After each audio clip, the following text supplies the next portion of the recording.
the House of Representatives has filed a motion for reconsideration before the Supreme Court. Oh, bakit gusto nila impeachment? Ba't ayaw nila ombudsman? Kasi walang ingay, walang media, tahimik, hindi nila masisiraan si Vice President ng trial by publicity. Alin ba ang hindi niya naiintindihan?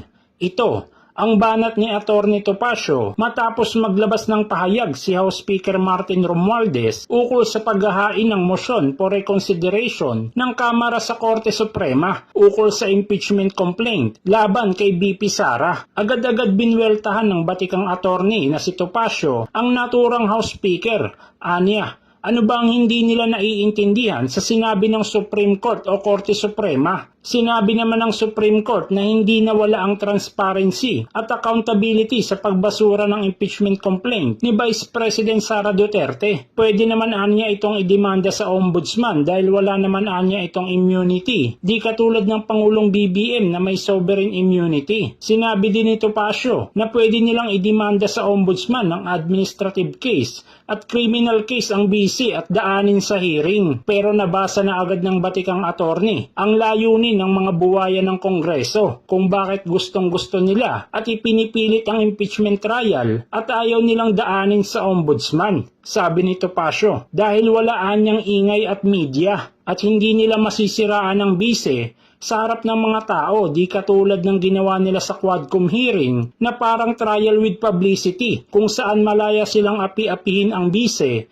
at iparatang lahat ng gusto nilang iparatang upang masira ito sa mamamayan. Dagdag pa nito, puro lang naman mga kaso kuno na walang matibay na basihan at puro haka-haka lamang.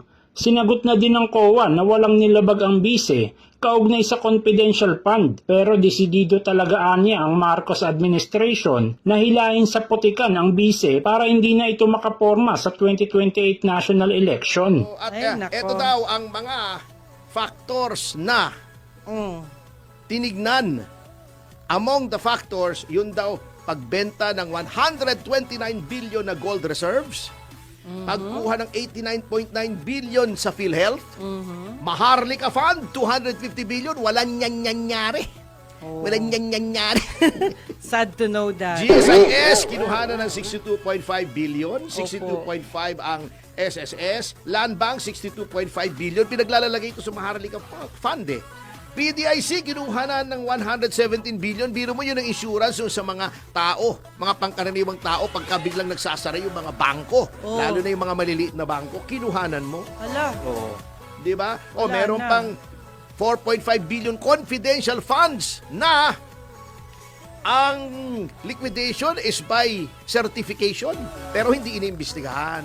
Yung 125 million palibhasa kalaban, iniimbestigahan. Flood control, 500 billion. Aminado yan, ha? Confirmed yan. Oh, kita mo? Yan ang mabigat. Malungkot. Oo, kaya sila, alam mo, eto itatay up ko dito para mapagtakpan itong rampant corruption dito. Pinupush nila yung impeachment. Okay. Yun. Eto di ba? Natalakay na natin mga magulang at mga kapatid. Opo. Yung desisyon na 97 pages na hindi pa rin yata nababasa ng ibang mga congressmen. Ang haba nun. Kasi di ba ang qualification sa congressman able to read and write? Yes. Ay bakit hindi yata marunong bumasa itong mga to? Kasi ang paulit-ulit na sinasabi nila ito etong sinasabi nitong House lagi through their spokesperson, si Attorney Princess Abante. Actually, ito hindi ko maintindihan eh. Di ba nakita mo yung spokesperson ng Supreme Court, yung abogada? Opo. Di ba napakaganda? Yes. Alam mo, pag ganun, masarap pakinggan yung pahayag eh. O wala akong sinasabi Bakit ang mga spokesperson si Claire Castro bago si Princess Abante? Mag-classmate sila. Ganun ba? Classmate. Magkamukha naman sila pati. Parang hawig. Wala akong sinasabi tungkol sa itsura nila. Sabi ko magkamukha. Hindi, sabi mag-classmate sila nagkakaintindihan. Sabi nga ni Erap, birds of the same feather are the same birds. Together. Iba yung version ni Erap. Birds of the same feather are the same birds. Ano ba naman yan? Alam niyo kung bakit? Sinabi na ng Korte Suprema, malinaw na malinaw na malinaw na malinaw. Opo. Hindi nawala ng transparency and accountability. Ha? Pwede niyong idemanda sa ombudsman, wala namang immunity ang vice presidente, di katulad ng presidente, may sovereign immunity. Correct. Idemanda nyo ng administrative, idemanda nyo ng criminal case. O, di ba? Opo. Mag-hearing kayo ulit, di ba? O, bakit gusto nila impeachment? Ba't ayaw nila ombudsman? Kasi walang ingay, walang media, tahimik, hindi nila masisiraan si Vice President ng trial by publicity katulad ng ginawa nila kay Chief Justice Corona. That is the only reason kung bakit Aha. pinipilit nila matuloy itong impeachment to the extent na nagpapakaeng-eng na yung mga ibang senador. Ha? Wag daw munang magbotohan, wag daw munang magdesisyon kung ititigil o hindi ang impeachment trial. Wag daw. I would like to direct your attention to the penultimate page nung 97-page decision. Yeah. Di ba si Rizon Tiveros, magaling daw siya sa Ingles? Di ba? Tira siya ng tira. Forthwith forthwith. Oh, and ito ibig sabihin ng forthwith, 'di ba? Sabi niya, immediately, as soon as possible, etc., sabi ni Riza. Oh. Eh magaling din pala siyang tumingin sa dictionary, whether online o physical na dictionary. Ma'am Riza, tignan mo rin yung meaning ng dalawang words na nasa isang phrase doon sa desisyon ng Korte Suprema. Immediately executory. Tignan mo naman ang meaning noon. Huwag mo sabihin hindi mo alam ang meaning noon. Immediately executory. Parang forthwith mo na forthwith mo. O ano nangyari doon sa kapo-forthwith niya? O di forthwith na remand. O gusto niyang mag-convene di ba? Mag-backfire yun sa kanya. Sabi niya, di, mag-convene tayo. Sabi ni Cheese. O sige, convene tayo. Okay, o. Anong gagawin natin? O, convene na tayo. May nag-motion. Remand. Okay, carried 18-5. O, di forthwith nga. Di ba? O, di nagtagal. Nag-bounce back banat ng tuloy. banat kasi si Manang Risa. Ba't pinabayaan po nyo ang ibang kasama? Anong pinabayaan? Kasi bakit si Ma'am Risa lang nagsasalita? Eh, hindi ba nagsalita rin si Coco? Kaya lang, hindi na pwede siya magsalita ngayon kasi hindi na siya senador. O, lats pa sa Marikina. Paano siya magsasalita? Di ba? Ngayon, kung ano-anong sinasabi nila. Kay overreach, kay nagbigay ng rules, iniba yung batas, yung nagsasabi, mga dalubhasa pa naman kayo. Christian Monsod, si Frank Drilon. Sino bang mga tumutulig sa Supreme Court? Ito may mga characters na bumabanat sa amin na pinoprotektahan namin yung Supreme Court. Etong unang-unang diyan si Ronald Llamas ng Akbayan, di ba? Okay. Ang distinction lang niyang si Ronald Llamas, wala namang qualification niya kundi naging political advisor siya ng the worst president ever in Philippine history, si Noynoy Aquino. Di ba? Yan si Ronald Llamas ang nagyamas kay Rizon Tiveros. Ibig sabihin, hindi!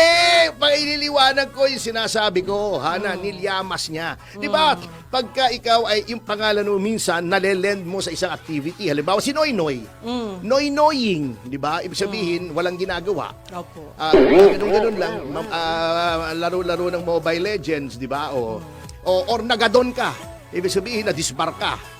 Kasi may mga tao, yung May pangalan katapat nila, na. nalelend dun sa activity. Di ba?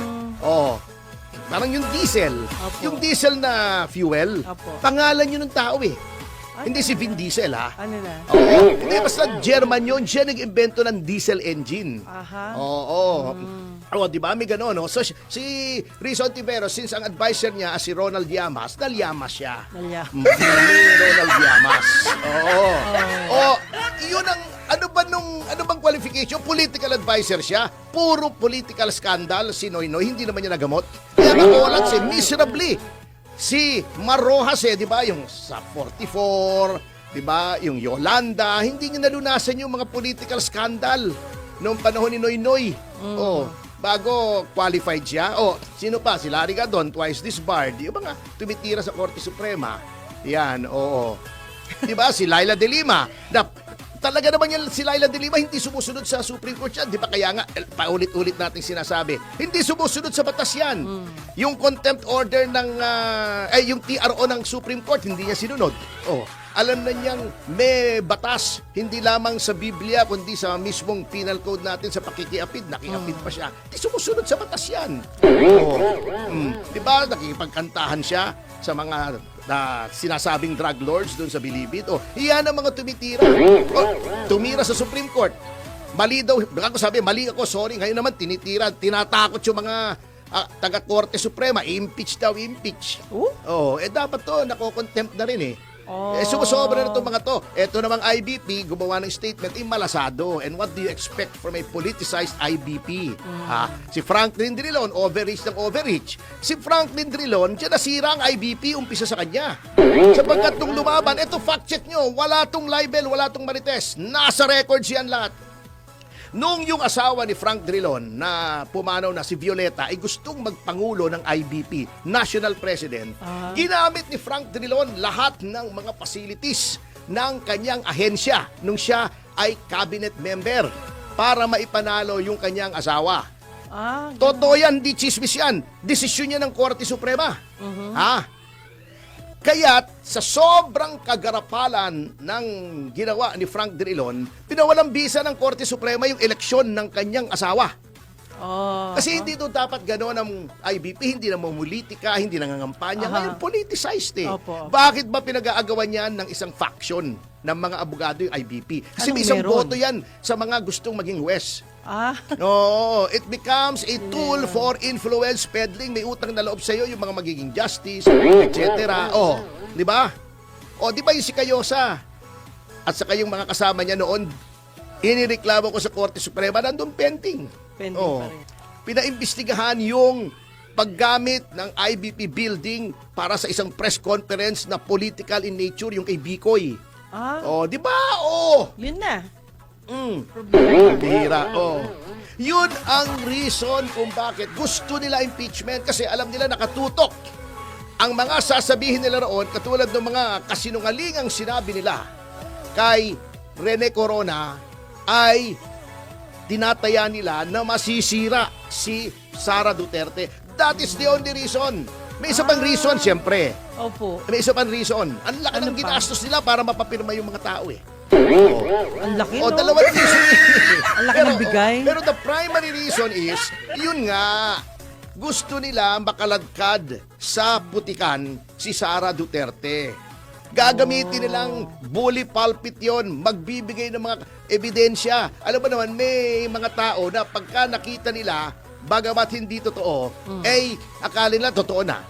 O case in point, yung kliyente ko si Jimmy Paule, fertilizer fund scam. Kung mura-murahin ni Gordon doon sa hearing ng Senado nung sa fertilizer fund scam, ay siya daw ang mastermind, etc.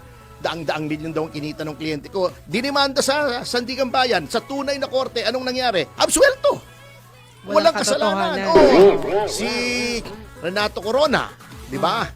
Binigyan pa ng mga benefits, pensyon, yung kanyang byuda. Bakit? Kasi hindi naman napatunayan doon sa impeachment na may kasalanan siya criminally. Politika yan eh. Pupolitikahin lang nila yan. Kaya gusto nila impeachment. Yung mga rules on evidence, kahit chismis, kahit sinong paupuin nila roon,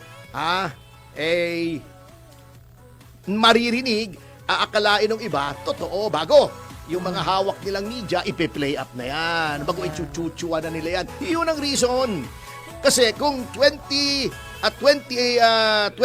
pa yung sinabi ng Supreme Court, malapit ng 2028 noon idadaan pa yun sa proseso. At ayaw nila yung nilagay na proseso ng Korte Suprema. Kasi kasi magiging mas mahirap sa kanilang magpa-impeach. Gusto nila, inire-railroad nila eh. Gusto nila, ito impeachment, pirmahan nyo, sige, transmit natin sa Senate. Yun ang gusto nila, walang due process. Bago may isang kengkoy pa sabi, ang due process daw para sa mga private citizen. Accountability ang para sa mga opisyal. Ng teteng. Lahat po ng tao, applicable yung due process clause. At para doon sa mga nagsasabing gumawa daw ng bagong batas ang Korte Suprema dapat daw nag-interpret lang. Alam nyo, ang basis of judicial power in our Constitution is the landmark case sa Amerika na tinatawag ng Marbury versus Madison. Tinuturo po yan first year, first sem. Ha? It is ineluctably, ito, direct quotation to, it is ineluctably the power and the duty of the courts to say what the law is. Ang korte, may batas, anong interpretasyon ng batas na yan, ang korte ang gagawa, pag in-interpret na nila yung batas, yun na ang batas. Because according to our civil code, decisions of the Supreme Court are part of the law of the land. Yun lang po, napakasimple. Nilaloko nyo pa ang taong bayan.